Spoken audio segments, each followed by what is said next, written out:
The harder I try to be disciplined, the harder building new habits seems to be. And I don't think that's just a willpower or a motivation issue. I've noticed something interesting about discipline advice and just the way a lot of us seem to think about discipline. We're often trying to change what we do without questioning what we believe about ourselves. And that gap, I think that's where the whole thing unravels. Because once I understood this gap, building habits became much easier, and the idea of quantum leaping really started making sense to me. So let's talk about it.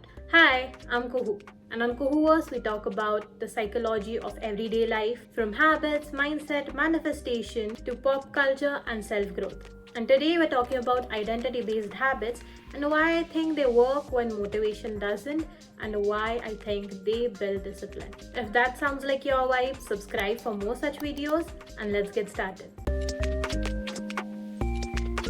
I realized we often try to change our lives from the outside in. We start with outcomes. I want to lose weight. I want to wake up earlier. I want to be more productive. Then we design a process around those outcomes. A gym schedule, a 5 a.m. alarm, strict routine, 75 soft, 75 hard. Identity-based habits flip this whole sequence. Instead of asking, what do I want to achieve? We start by asking, who do I want to become? And also, who am I right now? Because if you genuinely see yourself as a healthy person, going for a walk isn't an achievement. It's just something a healthy person naturally does. When I started thinking about habits from this angle, something small but important shifted. Habits stopped feeling like tasks I had to force and started feeling more like behaviors that were consistent with the person I was becoming. One reason identity-based habits work has to do with cognitive dissonance. This is the psychological discomfort we feel when a behavior contradicts the story we hold about who we are. If I believe I'm an ambitious and creative person, but I constantly put off that one important task that matters most to me as a creative, ambitious person, my brain will register this gap and try to resolve it, either by changing the behavior, that is, not avoiding the task and actually sitting down and getting the work done, or by changing the story. Maybe I'm not that ambitious. Or maybe I'm not a creative person. Or maybe by softening the explanation. I'll do it later when I feel more motivated. Research shows that behavior and identity influence each other bidirectionally. The more we repeat a behavior, the more it becomes a part of how we see ourselves and our identity. And if we hold a specific identity, we're more likely to repeat behavior that aligns with that identity. When I started thinking of myself as someone who lives an active lifestyle, skipping a walk didn't trigger a spiral of self-criticism anymore. Instead, it was just a quiet pause, a moment of noticing that I am out of alignment with the person I think I am. And for me, that made it easier to reset. Because now it wasn't about perfection. It was more about staying consistent to the identity I'd chosen for myself. And the neuroscience actually backs this up in a very interesting and satisfying way, because it's not just a psychological pattern, it's a physical pattern. Habits form through repetition that gradually shifts behavior from conscious to automatic. In the brain, these automatic habits are strongly related to the basal ganglia.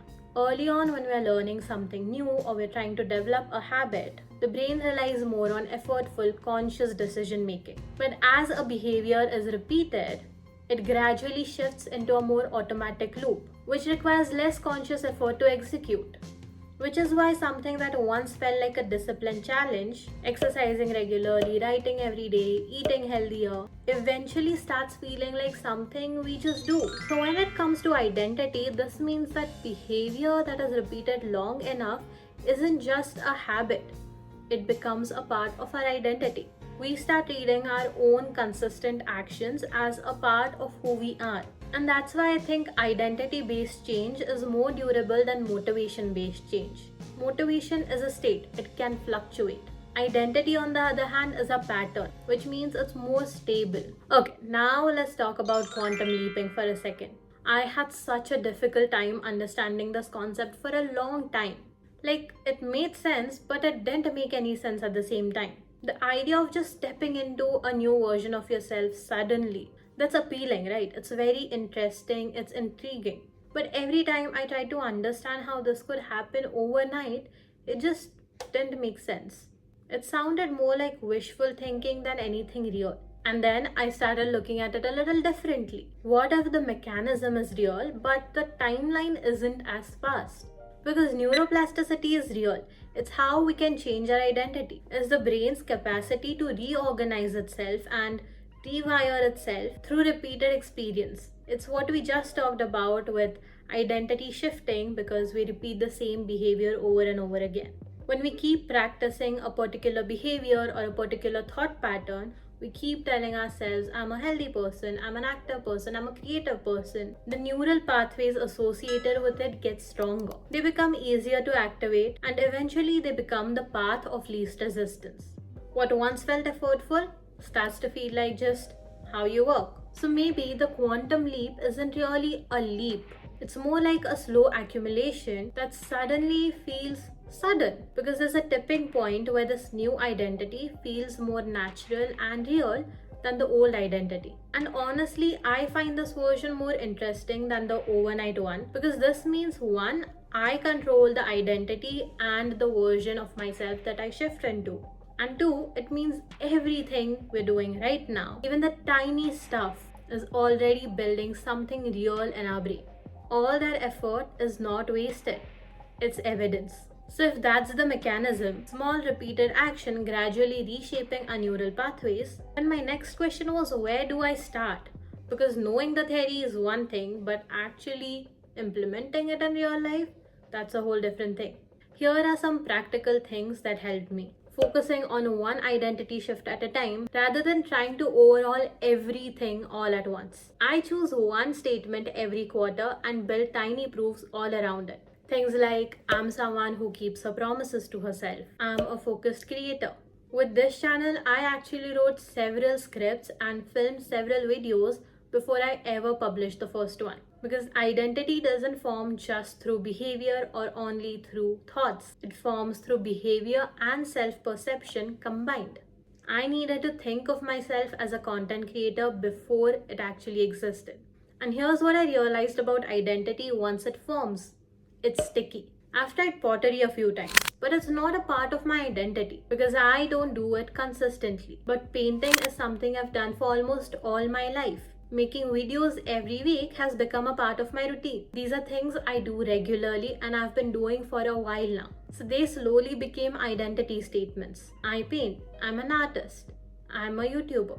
Every small action becomes a vote for the person you're trying to become. And the more evidence I accumulated, the more believable and more durable the identity became. And actually, the more evidence I got, the less it felt like discipline was necessary. In fact, it didn't feel like I needed discipline at all. It's just who I am. And here's what I keep coming back to. When discipline feels hard, and I'm pushing, I'm really trying, but nothing seems to be working, it's worth pausing and asking, does this behavior, does this habit I'm trying to build actually feel like me?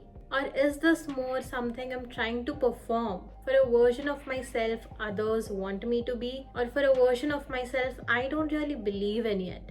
Because that gap can be information. Because that gap is more information than a flaw.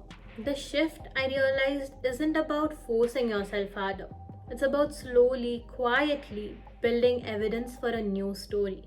Small actions repeated consistently until one day they stop feeling like effort.